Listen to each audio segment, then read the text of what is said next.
Llegamos a la última hora del programa del profe Morales, que es la hora de Noel Alejandro Leal, es la hora de Venezuela, es la hora de aprender un poquito lo que vale esa nación y que no es tan difícil recuperarla, aunque veamos noticias que a veces nos pegan fuerte. Pero primero, Noel Alejandro Leal, muy buenos días. Muy buenos días, Jenny, profe, a todos los que nos acompañan hoy. Gracias por esta nueva oportunidad. Te decía que a veces uno empieza a mirar las noticias y ve que el hijo de Chávez, don Maduro, fue ratificado como presidente del Partido Socialista Unido de Venezuela. 12 años más de impunidad, por lo menos. Bueno, sí, Maduro queda con su cargo, el cargo del partido que ellos generaron, el partido que Chávez montó para que Diosdado y Maduro hicieran lo que han venido haciendo para poder mantener el control del país bajo el manto del esquema socialista. En todos los países donde existe un proceso de este tipo, el partido es quien poco a poco va captando cada una de las partes de lo que es el gobierno, ¿no? Y matando todo el esquema de la institucionalidad regular que trae, bueno, la idea de una república, de un Estado funcional. Pues.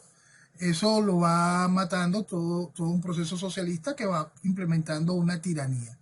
La tiranía, por supuesto, como en cualquier tiranía comunista, el hegemón va gobernando y haciéndose el formal tirano.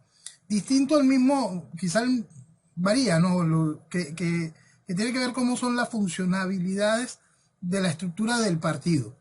En, en el caso latinoamericano, si tomamos el esquema de Fidel, el esquema que impuso Chávez en Venezuela, el hegemón, el tirano, va por encima de las decisiones del partido. ¿Por qué? Porque en el caso venezolano general, el partido todavía es bastante inmaduro. El partido, como está compuesto de muy poca gente con cerebro, pero sí oportunista y mucha gente vinculada a que funcione como debe ser el mantenimiento de la estructura de gobierno, por eso es que se mantiene y va generando lo que son las acciones propias de gobierno.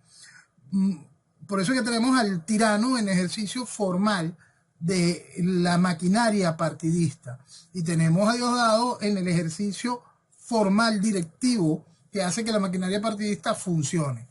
Poco a poco el partido irá madurando en el sentido, si esta desgracia continúa, y funcionará como como funcionaba la Duma en ejercicio, o como funciona en sí el gobierno chino, que la acción del partido es la que va manejando las decisiones. En el caso actual de China, en el caso de Xi Jinping tiene quizá hoy el mismo nivel de poder que tuvo en su momento Mao. Entonces, ahí volvemos a ver el caso de cómo el hegemón gobierna por encima hasta del mismo partido. El partido, consciente de que para su supervivencia necesitan ese liderazgo, ese control, esa influencia, esa decisión, sigue haciendo cada vez más fuerte al hegemón. Y aquí lo estamos viendo. Pues. En este proceso de lo que vive Venezuela, que es un país que en 1999, con el proceso constituyente, se abolió el Estado de Derecho y poco a poco eso ha ido terminando de matar la endeble institucionalidad venezolana. Nosotros lo que estamos viendo es eso, cómo el hegemón, el tirano, se aprovecha de este país institucionalmente muerto para poder continuar con su avanzar. El partido va tomando las estructuras, el quehacer constitucional de la nación va siendo controlado por el partido. Dentro del esquema propuesto por la estructura socialista viene la formalización del Estado comunal, es decir, todas esas son ideas que se discutirán a mano alzada, de manera tumultuaria, pero en base a las directivas generadas por el partido, cual es controlado por el tirano como hegemón único. Ahora, conociendo un poquito la historia reciente de Venezuela, hay un titular que no entiendo, que el chavismo designa 20 nuevos magistrados sin contar con la oposición y no lo pueden creer, pero es lo que hizo siempre. ¿Por qué el asombro? Es lo que hizo Es lo que hizo siempre y es bien interesante tomar ese punto. Hay mucha gente discutiendo la inconstitucionalidad del hecho. Una gran partida de leguleyos, gente que no tiene, tiene cero en visión de la realidad política que estamos viviendo, ¿no? Y siguen creyendo que esto tiene algo que ver con constitucionalidad o algún tipo de valor o respeto o violación al librito ridículo ese que llaman Constitución del 99. Lo cierto es que aquí se han hecho cochinadas tan cochinadas y vamos al punto de esa cochinada particular que es el TSJ, el Tribunal Supremo de Justicia. Hay gente que cree que eso tiene algún tipo de validez o legitimidad, por supuesto, nada de eso la tiene, ¿no? Pero hay que recordar que para la modificación de la ley orgánica del Tribunal Supremo de Justicia por el año 2004, la oposición tenía lo suficiente para negar la posibilidad de la modificación de una ley orgánica. Y por alguna causa sorprendente en ese año se modificó la ley orgánica y hubo aquel absurdo de pasar de 12 magistrados a 32. Hoy, cuando el gobierno se ha dado cuenta de que ya no tiene que estar entregando tantas cuotas, que como ha unificado tanto, todo el mundo está sumido en la misma, en la misma cochinada, entonces los ADECO le dice a los ADECO, mira chicos, dile al de Voluntad Popular, dile al de Primero Justicia, que tú vas a representar tus intereses. Nosotros vamos a bajar el número de magistrados porque ya para qué.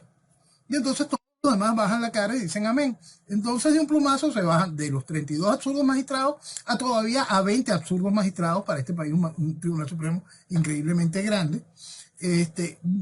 A 20 absurdos magistrados que no importa, se volvió a modificar la ley orgánica del Tribunal Supremo para esta barbaridad. En cuanto a lo ilegal, en cuanto a lo absurdo, en cuanto a lo ridículo, todo cabe en esta nueva directiva de tribunal como tal. Vuelve Gladys Gutiérrez, es gracioso, un personaje que en su momento, para quien vamos a dar un pequeño paseito por su carrera, ella fue hasta candidata a la gobernación de Nueva Esparta a inicios del chavismo. Es decir, una activista política del chavismo. Ella fue procurador del Estado. Después llega mágicamente a magistrado y a magistrado llega justo en el periodo más interesante, porque entra en el periodo donde la muerte de Chávez, avalar la cochinada que le hicieron al librito ridículo de que el vicepresidente no podía ser candidato presidencial. Ella era la presidenta del Tribunal Supremo en ese momento. Por supuesto, la oposición dijo que sí a lo que Gladys iba implementando, iba haciendo, ¿cómo es que ellos llaman? Esquemas sobrevenidos. Y dentro de ese marco, esta mujer cumplió lo que ellos llaman un periodo en la presidencia, fue ratificada varias veces, por eso es que ni siquiera el periodo como tal, todo esto es un chiste, ¿no? Todo esto es un absurdo que es hasta difícil intentarle darle algún tipo de forma medianamente entendible dentro de un marco donde hubiese un mínimo de legalidad, de orden. Bueno, ella cede la presidencia al exconvicto Michael Moreno. Michael Moreno, que durante su presidencia fue viable la Asamblea Constituyente, fue viable la reelección de Maduro, ha sido viable las presentaciones de las memorias y cuentas directamente del tribunal, no la Asamblea Nacional, las juramentaciones.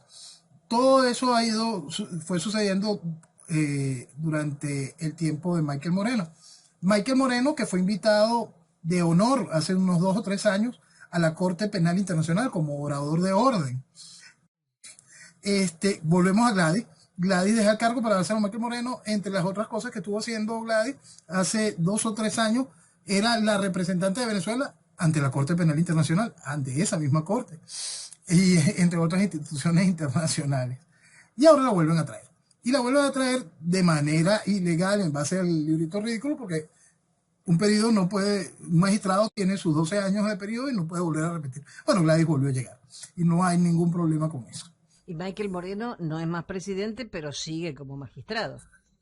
Sí, sigue como magistrado. Sí, sigue como magistrado. Creo que quedó como vicepresidente de la Sala de Casación Penal. Bueno, y esta señora Gladys fue sancionada por el gobierno de Estados Unidos por en 2017 por ser...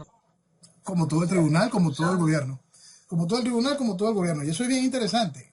Esta mujer estaba sancionada, Michael Moreno estaba sancionado, y eran recibidos con honores en la Corte Penal Internacional. Esa es la que el país le viene diciendo que tenga esperanza. Esa misma. De el señor Moreno Campo, ¿no? La del señor Moreno Campo, la del señor Can.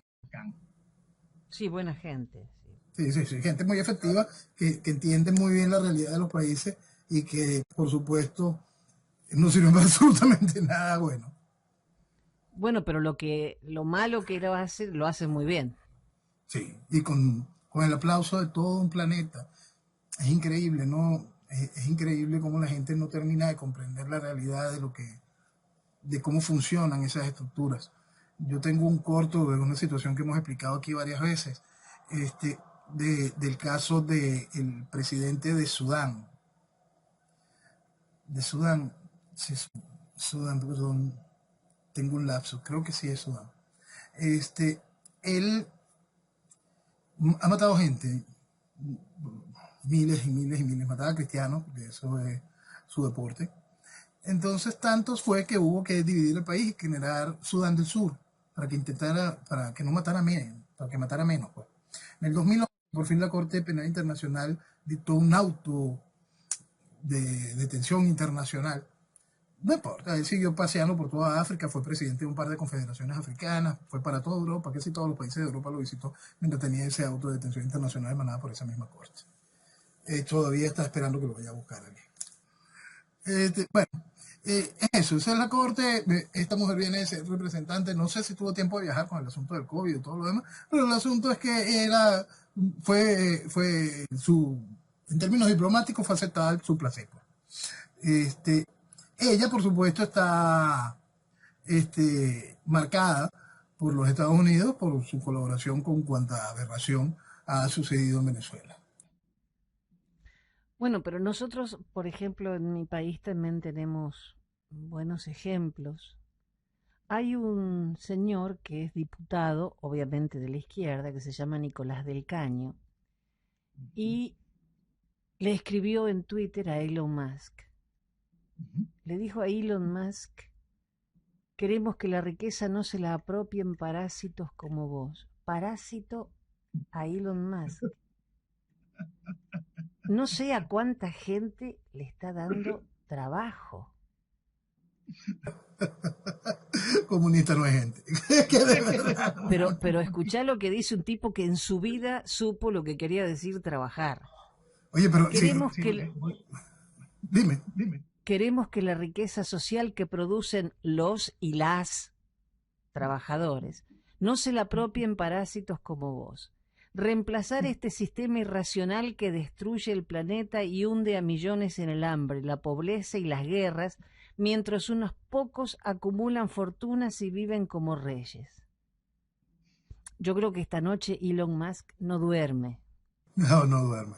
Oye, pero es que Argentina tiene bueno con eso de medir a sus representantes que hablen del trabajo, ¿no? Estoy viendo que el líder principal por el partido de Cristina, que va a hablar por los motivos del 1 de mayo, va a ser su hijo.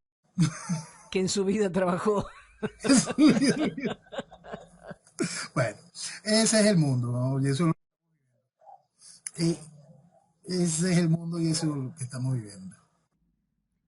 Ahora, por lo que estaba viendo, en Venezuela no hay necesidad de dinero porque don Maduro condonó la deuda de San Vicente y las Granadinas, pero es mucho dinero. Se hablan de 370 millones. No, y es mucho más, eso es muchísimo más porque eso era petróleo por Petrocaribe, entonces es petróleo que ya iba subsidiado, es petróleo que ya iba a un precio ridículo comparado con la realidad del mercado de ese momento, ¿no? Maduro está siguiendo lo que hacía Chávez y lamentablemente hay que recordar que mucho de eso lo hacía Carlos Andrés. A Carlos Andrés le decía Locobén, su primer gobierno.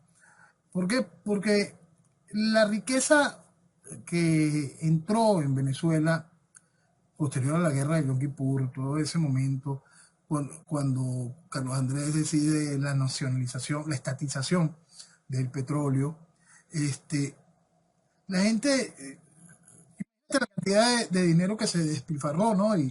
Y ayudas a otros países y esquemas de condonación de deuda y todas esas cosas, Maduro sí es la misma ruta del socialismo que ha destruido Venezuela todos estos años. Con esta acción simplemente viene a reivindicar todo aquello durante todos esos años. Hay un punto bien interesante para que la gente tenga referencia de una frase que dijo el presidente que vino posterior a Carlos Andrés Pérez, Luis Herrera. Luis Herrera, al llegar al gobierno, dijo una frase que quedó en la historia: señores, ¿dónde están los reales? Porque ¿dónde estaban los reales? Había entrado tan inmensa cantidad de dinero a Venezuela. El gobierno de Carlos Andrés Pérez primero había endeudado a Venezuela de una manera increíble, de una manera absolutamente irracional, teniendo el nivel de entrada petrolera que se tenía para ese entonces. Para más, se hizo la estupidez de estatizar la industria petrolera en ese momento, cuando los contratos con las multinacionales se vencían en 2 o 3 años, igualito íbamos a tener toda la propiedad de manera limpia, sin la discusión, sin los pagos de deuda, sin quedar manchado el país en el sentido de las violaciones de los contratos y toda esta cosa, aparte de que lo que se hizo fue una estatización, no una nacionalización de la industria. Maduro lo que está técnicamente con esto es rindiendo el homenaje al proceso socialista que ha destruido Venezuela, a ese proceso que ha hecho de este país, que tiene esa capacidad tan impresionante de poder ser solidario, porque esa es otra cosa, ser solidario frente a realidades. Si a mí me dicen San Vicente de la Granadina acaba de sufrir una tragedia natural de gran envergadura y este país, Venezuela, se encuentra con tranquilidad económica real, su ciudadanía tiene empleo, su ciudadanía tiene la estabilidad real de lo que Venezuela puede darle a sus ciudadanos, y sus ciudadanos están comprometidos con el desarrollo de Venezuela. Y ese tercer país, el que fuese, acaba de vivir una tragedia y tiene una deuda pendiente con Venezuela. Mira, no es hablar de condonación, pero sí ablandar muchísimo ese crédito y hacerlo de esos créditos que se van muriendo y desapareciendo. Es algo absolutamente lógico. Si hay eso, una catástrofe natural, y tú estás bien. Pero el asunto es que no estamos bien. En aquel tiempo tampoco estábamos bien. Era simplemente números extraordinarios. Hoy es un insulto más fuerte. Pues. En aquel momento del proceso socialista de Carlos Andrés era un insulto que la gente no lo entendía ni lo veía porque estaba entrando muchísimo dinero. Hoy este insulto ofende muchísimo más porque el nivel de destrucción al que ha llevado el chavismo a la nación simplemente supera cualquier noción de realidad. Es increíble. Pero es que están hablando no solo del alivio del 100% de la deuda con Petrocaribe, sino de envíos mensuales gratis de urea, asfalto, 150 casas prefabricadas.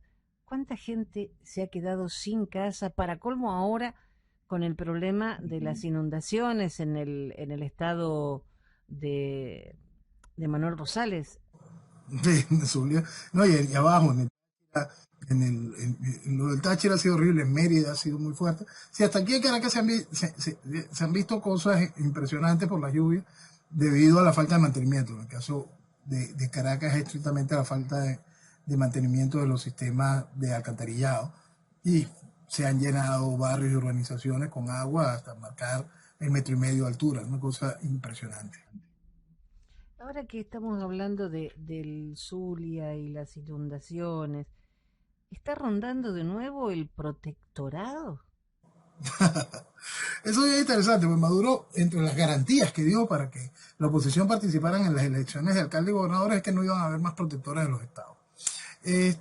Por supuesto que eso es un negocio que le conviene al gobierno y no le molesta a la oposición. La oposición que está rindiendo gobierno donde tienen un protector. Porque es la excusa ideal para decir no pudimos hacer esto porque el protector no dejó. O porque el protector inhabilitó, o porque el protector usurpó, o porque el protector hace. Y en eso los dos se pueden dar la mano, pues, y son felices. Sí, porque él dice que es un candidato opositor, que él lo recibió, que lo recibió la vicepresidenta Jorge Rodríguez, pero que no está haciendo nada por su gente. No, exactamente. La misma política La misma política de cuando Chávez introdujo ese esquema de protector, y es la misma política que cualquier persona con sentido común le decía, es que te van a imponer un protector, ¿no? ¿Por qué te sientes contento de que tuviste cuál triunfo de qué? Lo que estás legitimando al gobierno porque te van a poner tarde o temprano un protector, o te quito facultades de gobierno, como fue el mismo inicio del proceso de la llegada de Rosales a la gobernación.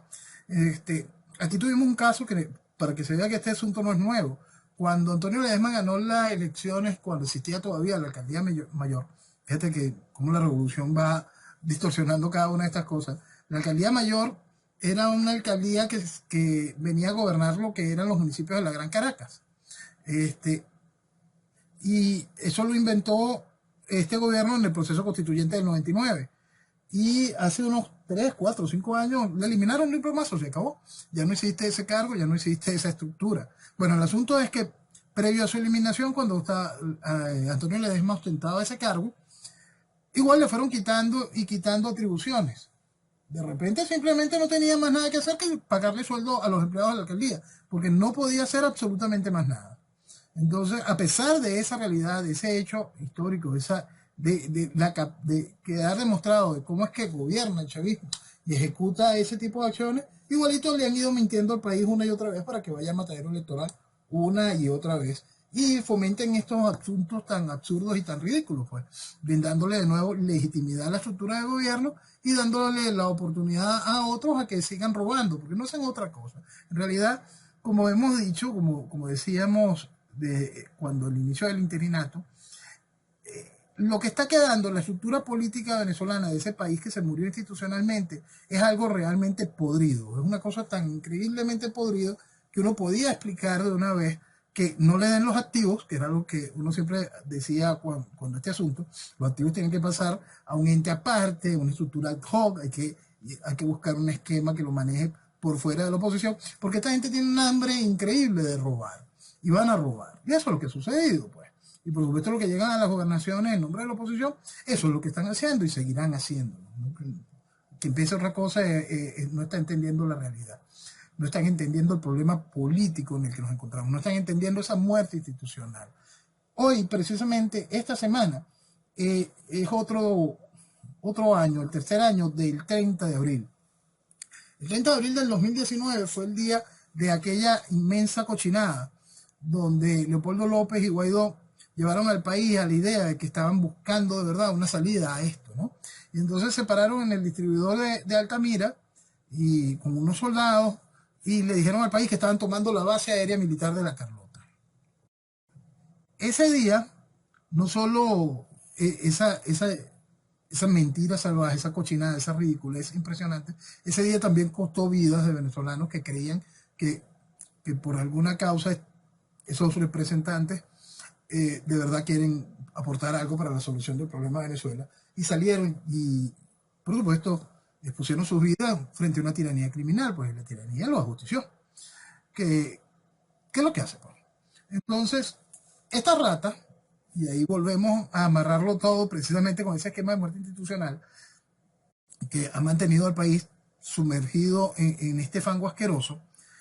Estos hablaban de que iban a lograr este gran cambio y iban a extraer a Maduro gracias a personajes como Michael Moreno. Porque ellos contaban con Michael Moreno y que eso de alguna forma le iba a dar algún tipo de aviso de institucionalidad a el gobierno interino de Guaidó y su combo. Entonces, para más, lograron venderle eso al mundo. Y oíamos comentarios de Elliot Abrams y de John Bolton al respecto, de que sí, no, habían acuerdos previos con Michael Moreno, como si eso tuviese algún tipo de valor, como no solo la figura de Michael Moreno, como si algo que emanara de ese Tribunal Supremo tuviese algún tipo de valor para la realidad del país, como si las juntas de la estructura que hizo posible el establecimiento de Maduro, con personajes como el ministro de la Defensa, Vladimir, el Padrino López o Michael Moreno, fuese lo que necesita el país para el mañana. Entonces, en base a eso, han ido sumiendo al mundo en esa gran mentira, no solo la estupidez ridícula del interinato, sino darle aún legitimidad e institucionalidad a toda la estructura que ha hecho posible que Venezuela esté destruida. ¿No? ¿Esta era la Operación Libertad? Exactamente. Ese 30 de abril viene a recordar eso. Yo explicaba esos mismos días después del hecho, que si la gente entendiera el nivel de la cochinada, de lo que estaba planteado el 30 de abril, que era un imposible, un absurdo, un ridículo, cualquiera que entendiese la realidad militar, la realidad política del país, ni por la cabeza, pero más allá de que alguien lo haya creído, lo haya edificado, este, solo el planteamiento es para sentir profundo desprecio por todos los involucrados, por todos y cada uno. Son personas que lo único que han hecho es daño a Venezuela y seguirán haciéndole daño a Venezuela. Ahí fue cuando hicieron todo la liberación de Leopoldo López. ¿Fue en La en ese liberación, momento? la liberación de Leopoldo López, la subida a los altares del torturador Christopher Figuera, director del SEBIN. Mira, es que no hay cochinada que no se haya hecho en este país en nombre de todo gobierno de oposición. Claro, y también fue la época en que Luisa Ortega Díaz había sido Eso, presionada para acusar a a López. Leopoldo, de todo. Y ella pedí, sí, yo fui presionada. Por Dios. Fue todo más o menos por la misma época. Y todo salía, y toda la oposición salió antes de que Luis Ortega se fuese a refugiar en Colombia, la aplaudían en panaderías y en universidades, y hacían que la oposición creyera que semejante criminal de verdad hacía algún tipo de aporte para Venezuela. Y, y aún, aún, después el guiado en febrero va y la abraza ahí en Colombia, ay, qué linda eres tú, qué buena, de la mano de que representaba al interinato allá en Colombia, que después tuvo que despedirse del interinato por hechos de corrupción vinculado a eso que estábamos hablando de los activos de Venezuela. Bueno, pero esos Porque son pequeños hay un detalles. asunto que es fundamental, que vamos a volverlo a poner, dado que estamos hablando de esa Operación Libertad y toda esa mentira y toda esta cochinada asquerosa que ha sido el interinato. Yo he dicho más de una oportunidad que todo el que empezó con aquel cuento de mi presidente Guaidó necesita un examen psiquiátrico, ¿no? Pero el haberse prestado a ser parte de ese gobierno interinato, de ese chiste, ya desacredita a cualquier tipo de persona, ya lo desacredita, no importa lo que hayas hecho en tu vida antes, tu capacidad de ejercicio, y esto es específico, lamentablemente con el doctor Humberto Calderón Berti. Qué ridículo, es tan impresionante eso. No la salida, el haber aceptado, el haber aceptado. Cualquiera que aceptó un cargo dentro de este gobierno, cualquiera, el colmo del ridículo. Porque cualquiera del que lo ha aceptado en el cargo de chavismo es un criminal. Pero el que lo hizo con el gobierno es el colmo del ridículo. Ahora, también se había hablado de que Maduro se iba a ir a Cuba, pero que después el gobierno ruso lo persuadió para que se quedara en Venezuela. ¿Hay algo de cierto en eso? Fantasías animadas de ayer y hoy. Mira, la estructura de gobierno, vamos a suponer que por algún momento, vamos a tomar ese libreto, que por algún momento Maduro se sintió débil y se quiso ir. Vamos a suponer eso. Y Rusia, porque la garantía de su situación en el país es la permanencia del chavismo, dijo, no, tú te quedas y nosotros nos vamos a responsabilizar de esto y vamos a llamar a Leopoldo por teléfono y todo se va a quedar así tranquilo, tú eres feliz. Vamos a suponer semejante estupidez, por un segundo. Entonces, ¿de qué estamos hablando como soberanía? ¿De qué estamos hablando como país? ¿Cómo fue que la gente, porque todo esto es 2019, cómo la gente fue de nuevo a un proceso electoral de alcaldías y gobernaciones? ¿Cómo es que el mundo sigue validando una cosa como el guiado? ¿Sabes? La semana pasada intenté esbozarlo de una manera que fuese entendible. Dentro del proceso de la muerte institucional que organizó el chavismo, que no es nueva, es un proceso que en el 2010, ha pasado tantos años. En 1999, con la llegada del proceso constituyente, se abolió el Estado de Derecho. Se acabó el país, se acabó. La lógica institucional terminó de ir muriendo, ¿no? Todo eso va acabando y ya no hay nada. Entonces, el hegemón está allí. Chávez murió como un hegemón que tenía todo el control del país. Maduro tiene todo el control del país facilitado por la estructura de oposición. La estructura de oposición, como explicábamos desde el inicio del interinato, venía a reinstitucionalizar la tiranía y a buscar la aceptación internacional de la particular forma de gobernar del chavismo. Eso todo estaba hecho, y estaba hecho desde el principio. Eso tiene que entenderse, porque cada una de las cosas, la llegada del guiado y todo esto está basado en el librito ridículo y en las interpretaciones que haga ese Tribunal Supremo, este Tribunal Supremo, sobre el librito ridículo. Entonces, cuando mantienen al país sumido en esta mentira de institucionalidad absolutamente inexistente, por supuesto lo que tenemos es un país que está muerto institucionalmente, que simplemente es esa fachada, ese maquillaje institucional, es el soporte, el modus vivendi de los criminales y sus aguantadores. Y eso es lo que hay en el país. No hay cosa, no existe ni existirá dentro del marco del chavismo, con el chavismo como gobierno, algún tipo de viabilidad real de institucionalidad. No existe ni existirá dentro del esquema de un futuro ejercicio directo del gobierno por parte de esa estructura de oposición en un mínimo de estabilidad como nación. Entonces, el país tiene que terminar de entender que todo eso es una sola amalgama de porquería que han mentido como les ha dado la gana. Hoy, el chavismo está totalmente, el hegemón sobre todo, está totalmente tranquilo en el ejercicio de poder. Y no es algo que no lo tenía en el 2019, por supuesto que lo tenía. Todo eso era una fantasía, lo que le estaban diciendo a la gente, con la mentira de Guiado y cada una de estas cosas. Rusia, China, cada uno, Irak, cada uno de los exponentes que están vinculados de manera directa en colocar a Venezuela como cabeza de playa en esta guerra multidimensional contra Occidente, están absolutamente conscientes del control que ejerce el chavismo sobre la oposición. Lo han facilitado,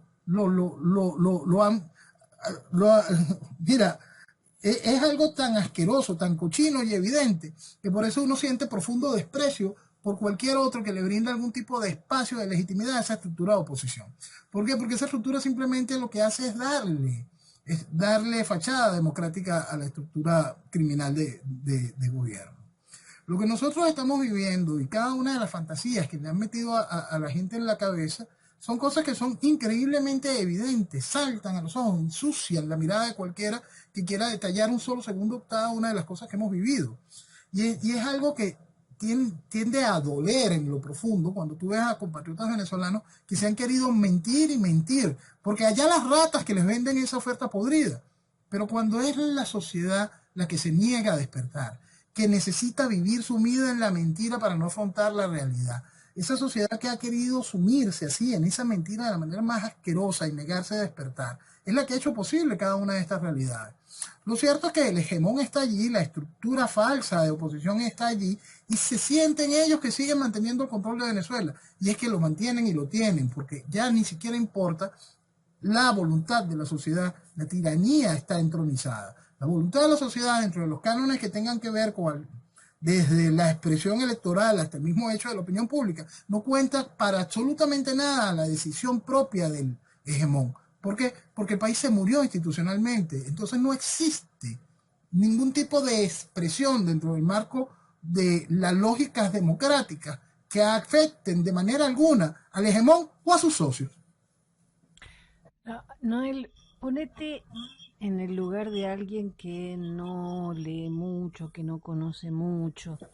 Y, por ejemplo, ve al Guiado que llega a Guayana, en la gira Salvemos Venezuela, y diga, queremos fecha para unas elecciones libres y justas. No nos puede pasar lo que nos pasó en el revocatorio. ¿Cuál es el miedo para unas elecciones justas? Son tan miedosos que no dan ni fecha para elecciones. ¿No se le cae la cara de vergüenza de decir esto? No, no se le cae la cara de vergüenza de decir eso y lo peor es que todavía le siguen prestando plataforma para que lo diga. Él dice que tiene apoyo de la comunidad internacional. Pero es una falta de respeto al venezolano. ¿Cuál es el miedo para unas elecciones justas? Para unas elecciones justas no hay miedo. Para las elecciones en Venezuela no hay justicia. No hay justicia. No, y todas esas cochinadas se viven manejando de la manera más absurda. Fíjate, aquí hay una asociación civil que en su momento fue baluarte para entender que en Venezuela había un fraude. Esa agrupación se llamaba Súmate. Súmate, en aquel momento dirigida por María Corina Machado, hizo todo el soporte logístico, digitalización de firmas, todo lo que hizo posible a posteriori la lista Tascón, de lo que fue la recolección de firmas y los reafirmazos y cada una de las cosas por las que hicieron pasar a la población para el referéndum revocatorio del año 2004. Entonces ahí se demostró una capacidad operativa, una logística y una capacidad de gente con un entendimiento de los procesos electorales de aquel entonces. Por más que generaron documentos impresionantes que fueron avalados hasta por el Parlamento Europeo de aquel entonces, documentos donde dejaban claro que en el voto con las máquinas electorales y los captahuellas había comunicación, es decir, el gobierno sabía por quién votaba la gente, cada uno, no había secreto del voto, Eso está en un documento en el año 2006 que llegó, si no mal no recuerdo, de las manos del recientemente fallecido cardenal, perdonen con otro lapsus, no recuerdo el nombre ahorita del cardenal, llegó a las manos del Parlamento Europeo. Imagínate de lo que se estaba hablando en aquel entonces, frente al hecho que certificaba que desde el año 2004 no existe manera electoral. Es una cosa que está certificada científica y académicamente. No hay forma electoral de salir del chavismo. Bueno, esa misma asociación civil hoy emite la noticia de que es necesario abrir el registro electoral porque si no se hace y no se actualiza para las elecciones del 2024, quedarían tantos X cantidad de millones de venezolanos sin votar. Es decir, la preocupación está en seguir engrosando la mentira electoral. Es una cosa tan increíble, es tan absurdo, es todo un mecanismo funcionando para que el país quede totalmente hundido en esta desgracia de manera democrática, que asusta, ¿no? Dígame, en ese apéndice específico que es seguir engrosando el registro electoral. Aquí en Venezuela, Chávez instituyó una cosa asquerosa que llamó la misión identidad. La misión identidad, yo siempre he dicho que es la misión que más dado, la única misión que le da votos al chavismo. ¿Por qué? Porque es la misión que fabrica cédulas. Con las cédulas es la identificación, es nuestro carnet de identificación, que es lo que te acredita para que para que te registres dentro del registro electoral, valga la redundancia, y puedas participar en las elecciones. Es decir, el gobierno fabrica cédulas, no es que otorga identidades a personas que hayan nacido aquí o cuenten con los requisitos para ostentar la nacionalidad venezolana, sino que fabrica cédulas, fabrica identidades.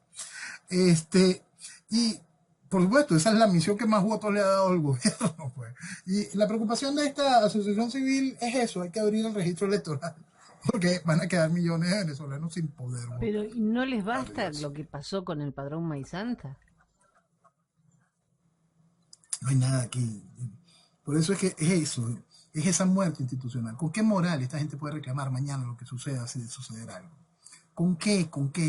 Si lo que has hecho es vestir de democracia la destrucción de Venezuela. Eso es lo que pasa en el país. El país tiene que terminar de comprender una realidad. El chavismo mató a Venezuela. ¿Por qué no nos hemos dado cuenta? ¿Por qué el mundo no se ha dado cuenta? ¿Por qué el venezolano no se ha dado cuenta? Porque la oposición mantiene así ese cadáver de institucionalidad funcionando, lo bailan, ¿no? Y muestran al país y al mundo como si hubiese algo de eso. Son tan responsables los unos como los otros. El crimen es hecho en conjunto. Este estado en el que estamos viviendo es hecho en conjunto y no por necesidades puntuales, ¿no? Eso es de manera sincronizada, muy bien acompasada. Y esa es la realidad que estamos viviendo.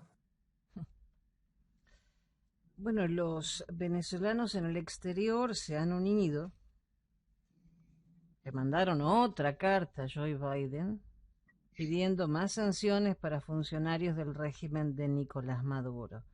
Nunca recibió tantas cartas juntas de Venezuela, Biden.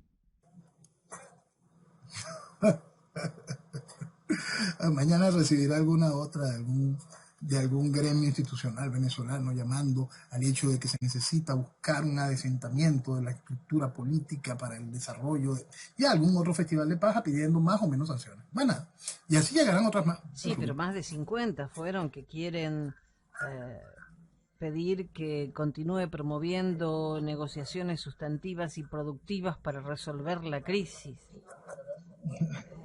¿Qué quieren? ¿Reunirse de nuevo en México? Fíjate, ahí, claro, no, y en cualquier lado, ya vamos. Digo la fiesta democrática. Hay que hacer muchas reuniones y mucho diálogo antes de que se abran las elecciones. Estamos apenas en el 2022, las elecciones son para el 2024. Con algo hay que distraer a la gente.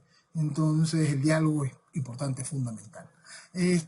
Una cosa que es bien impresionante, porque viene a sostener la desgracia de lo que estamos viviendo, ¿no? Tú ves, más allá de la estructura política de oposición, tienes a sus generadores de opinión del área económica, ¿no? Y a toda la estructura de lo que es Fede Ñángara, Fede Cámara, este, diciendo que hay gente que está perdida en los hechos y las oportunidades de hoy, que hay una serie de discusiones insustanciales, es decir, discutir temas como la libertad, discutir temas como la destrucción institucional o la entrega de soberanía, no tienen la más mínima importancia. Nada que ver, porque ahorita el chavismo está abriendo las puertas de hacer negocio. Y entonces si hay puertas de hacer negocio, la economía se mueve. Y si se mueve la economía, todos estamos bien. Es decir, preocúpate por el pollito, por el papel toalé y no por la libertad. Seguimos exactamente lo mismo, el mismo giro, pero ahora es tan asquerosamente descarado porque es bajo el esquema tan asqueroso como fueron los tiempos de Cadivi, de los dólares preferenciales y los cupos de viajeros que hicieron que un gran sector del país aprovechara, contribuyera con el saqueo institucional. Este, este nivel de cochinada ahora es mucho más grande, ¿no? Es más ofensivo todavía, porque el grado de destrucción al cual ha llevado el chavismo a Venezuela, vuelvo a decirlo, es una cosa que es incalculable. De verdad, no hay números ni palabras con que expresarlo, ¿no? Ese grado de destrucción, el hambre, la desmoralización general de la sociedad, todas estas cosas que ha logrado el chavismo y que hoy toda una estructura comunicacional vinculada regularmente casi toda a la economía y al empresariado del país, te esté diciendo, no le pares a eso, preocúpate por el negocio, ¿vale? Vamos a vivir un esquema como el de China es una maravilla. Técnicamente eso es lo que está diciendo esa estructura del país, ¿no? Esa gran parte del país que tiene grandes cañones mediáticos, muchos generadores de opinión facilitándole sus tribunas. Es realmente deprimente en ese sentido, ¿no? Y es algo que al venezolano que está despertando, que está teniendo conciencia política real, ese venezolano que siente amor por Venezuela, que ya conectó con la realidad, y ese venezolano que está viendo la oportunidad de lo que significa Venezuela, tiene que aprender también a conectar esos puntos, a darse cuenta del daño increíble que están haciendo estas ratas con este mensaje. Un mensaje que hace que Venezuela sea simplemente esa mina, una cosa que está allí y vamos a seguirla saqueando. Es bueno saquearla y ahora Maduro nos está dejando saquearla junto con él. Esa es la promesa política que está hoy en la calle. ¿Y por qué siguen modificando los símbolos patrios? Viene con la otra parte de la verdadera identidad del venezolano. Los procesos revolucionarios, por lógica, tienen que destruir la identidad de los países a donde llegan y tienen que imponer una nueva identidad de un carácter revolucionario. En el caso latinoamericano, por supuesto, tienen que ir de la mano de un proceso indigenista. Y vamos matando, por supuesto, con todo el proceso latinoamericano va matando el proceso indigenista que tiene esta carga de reconcomio, esta carga de resentimiento asqueroso eterno. Sabes que Chávez se llevaba muy bien con España y de repente estaba allá, fue su segunda visita en España y se enteró de que los españoles habían conquistado y matado indios y entonces desde ese momento empezó a hablar mal del rey y todo lo demás. Entonces, ese resentimiento absurdo, todo eso está allí, pues, y siempre ha hecho daño. El proceso revolucionario, cuando llegó aquí a Venezuela, entre las primeras cosas que hizo un 12 de octubre, ese día de este encuentro de civilizaciones, ese encuentro de los dos mundos, esa llegada de Colón a América, a lo que sería América, este, mandó a sus hordas para que quitaran la estatua de Colón. Todo lo que vimos después, casi 10 años después en sopotoscientos países, ¿qué 10? 15 años después en sopotoscientos países que habían protestas organizadas por la izquierda, por supuesto, donde iban y tumbaban las estatuas de Colón. Eso ya lo habíamos vivido aquí al principio del proceso revolucionario, porque al matar la identidad de conexión, que es cosa que es lo que busca, matar identidad, en este caso matar nuestra estructura hispanoamericana, todas nuestras raíces ibéricas, lo que busca es eso, generar una nueva identidad. ¿Cómo la encuentras en Venezuela? Buscándolo dentro de un esquema indigenista que la gente simplemente desconoce. Generas una nueva fantasía, una nueva narrativa, generas un festival de asuntos sin sentido, generas cosas tan absurdas como el caso de lo que es la autopista Francisco Fajardo, la autopista del este de Venezuela. Lo que en el tiempo de la colonia hizo Fajardo por Nueva Esparta fue una cosa impresionante. Pero no, aquí esto hay que quitarlo y vamos a colocar el nombre del cacique Huayquepuro, y ahora la autopista se llama Huayquepuro, y vamos a poner unas palmeras de metal en el país que tiene palmeras, y un indio cinético, una cosa. Bueno, y es eso, es destruir la verdadera identidad, lo que nos acerca, todo lo bueno lo revisten de la cochinada y la mezquindad bajo la leyenda negra española, bajo cualquier cantidad de recursos absurdos para alejarnos de lo que es la identidad del latinoamericano. Nosotros hablamos español. Nosotros, la gran mayoría, vivimos bajo la fe cristiana porque nacimos bajo ese esquema que va más allá del indigenismo de nuestras tierras, vino bañado con todo lo que España nos dejó. Es decir, nuestras raíces son mixtas en ese sentido, y bajo la identidad nacional, en el caso venezolano, nosotros le hemos llevado de esa manera mixta, de las manos, con una tranquilidad, y eso le ha dado al venezolano también mucho de su carácter internacional, de ese venezolano que fue bien recibido en muchas naciones, y encontraban en cada una de esas naciones a una persona que pudiera no tener estudios profesionales de alto nivel, más sí tenía un conocimiento general impresionante y una capacidad de aprendizaje y entendimiento de la realidad global superior al promedio. Y es esa, porque la identidad del venezolano es amplia en ese sentido. La identidad del venezolano tiene sobre todo en los últimos tiempos, un gran problema, que es esta desvalorización del amor hacia su tierra, ¿no?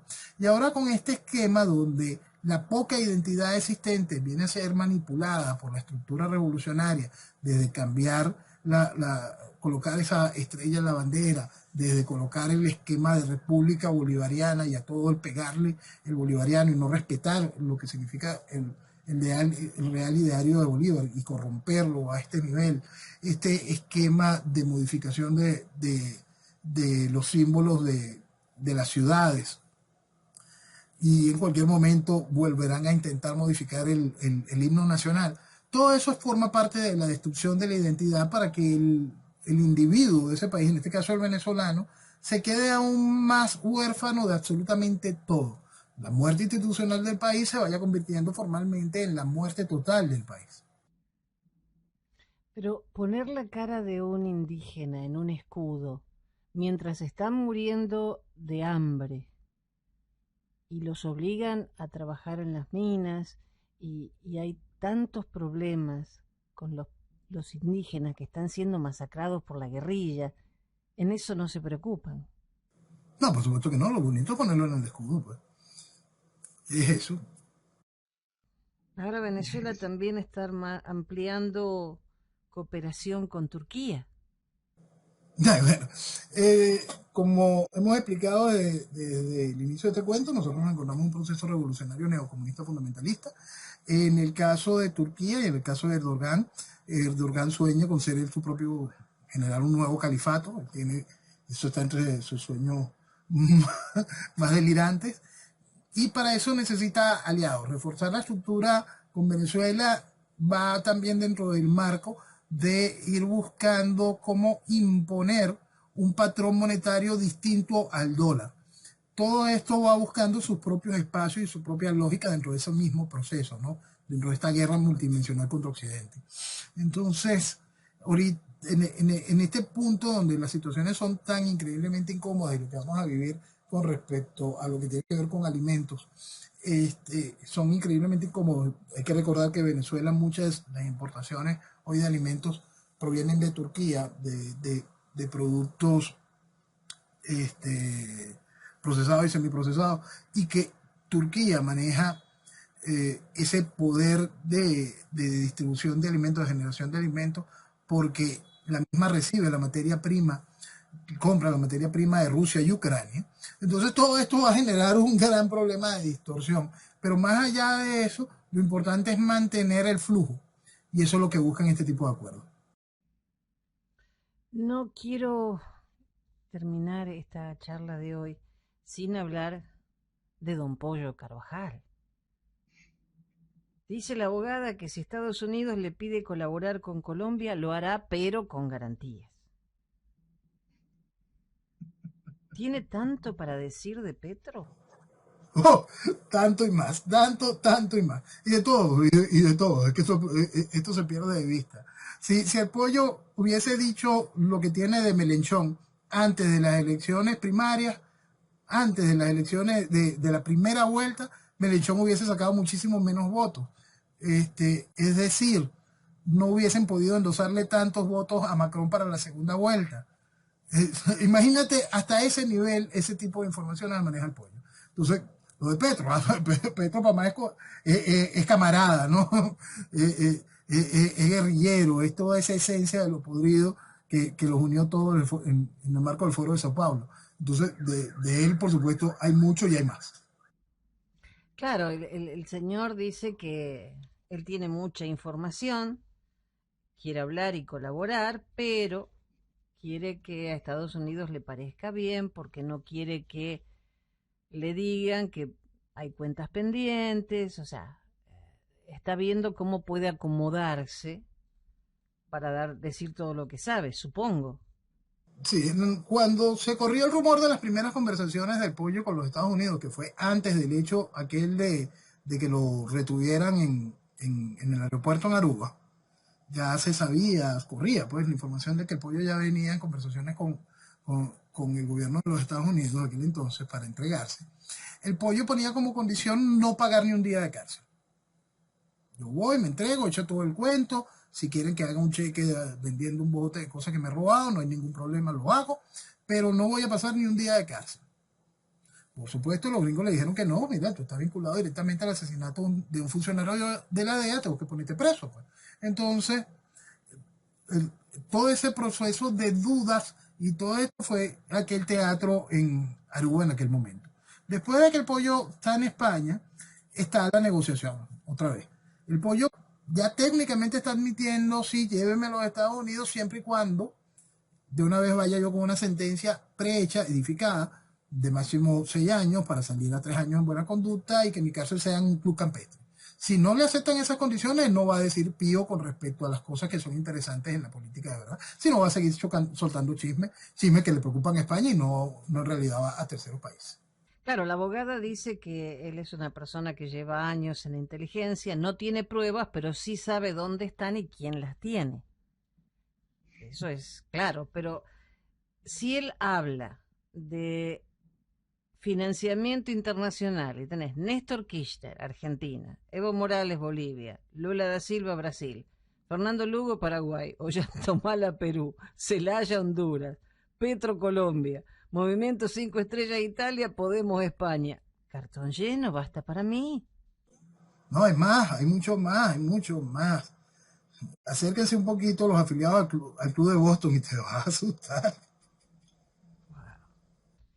Y no sé, es hacer un viaje al futuro, pero ¿crees que hablará? Solo si le cumplen ese paquete de promesas. Mínimo, máximo 3 años en un club campestre. Si él no tiene eso firmado, no va a cantar. Bueno, el pollito, vamos a ver qué pasa. No sé, hay una muerte en el camino, ¿viste? No es que se robó algo. Es un poco más difícil, ¿no? Ese es el problema que tiene la estructura de la Fiscalía de los Estados Unidos frente a la DEA. La DEA y los Estados Unidos funcionan, la agencia, la DEA tiene un acuerdo con respecto a someter a la justicia a quien mata a sus funcionarios. Por eso es que los funcionarios se abocan de esa manera. Ahí está el caso de, de un funcionario, Kiki Peña, que abre todo mucho la historia de cómo funciona la DEA en su necesidad de hacer justicia frente a un funcionario que cayó en el ejercicio, ¿no? De la DEA se pueden decir cosas muy malas, pero hay una cosa que tiene que ver con esa fidelidad hacia sus miembros que siempre es algo digno de resaltar. Noel, se nos ha acabado el tiempo. Te agradezco infinitamente que estés siempre dispuesto a contarnos lo que pasa en tu país, pero no, lo que me gusta es que no decís todo está mal, das la solución y no es difícil. No Venezuela es tiene difícil. todo, solo falta Todo. despertar. No falta despertar, hay que amar a Venezuela y entender lo que vale Venezuela. Que viva Venezuela. Viva Venezuela.